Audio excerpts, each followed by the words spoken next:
Naghahanap ba kayo ng mapapasyalan ngayong Christmas season? Yung 50 pesos nyo nga ay makakapasok na sa ganito kagandang pasyalan. Tara! For today's Mom's Travel Journal nga ay pinuntahan namin ang isa sa sikat at dinarayong pasyalan dito sa Mexico, Pampanga. Ito nga ay ang The Lakeshore Christmas Park. 50 pesos nga lang ang entrance fee per person dito at yung wristbands ang magsisilbing ticket nyo papasok sa loob. At syempre, may bayad ang mga rides nila dito. Una nga naming trinay itong pedal boats na 250 pesos per group of 4. 30 minutes na yon kaya naman sulit na rin para ma-experience nyong magkakapamilya, jowa o barkada. O diba? Parang nasa Baguio lang.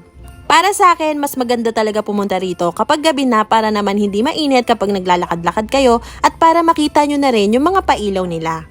Open nga sila from 8 a.m. to 10 p.m. kapag Monday to Thursday at 8 a.m. to 12 midnight naman kapag Friday to Sunday. Nakakapagod nga talagang mamasyal sa loob nito kaya naman ihanda nyo na yung mga paa nyo. Meron na nga ring mga kainan at food park dito sa loob kaya hindi nyo na problemahin ang makakainan nyo. Hindi lang pang adults na rides ang meron dito. Meron ding mga kagaya nito na inflatable playground na para sa mga bata. Kaya for sure, mag-e-enjoy talaga ang mga anak nyo rito. Ang dami nyo nga pwedeng gawin dito sa loob. Kaya kung naghahanap kayo ng murang mapapasyalan ngayong Christmas season, puntahan nyo na rin at bisitahin ang The Lakeshore.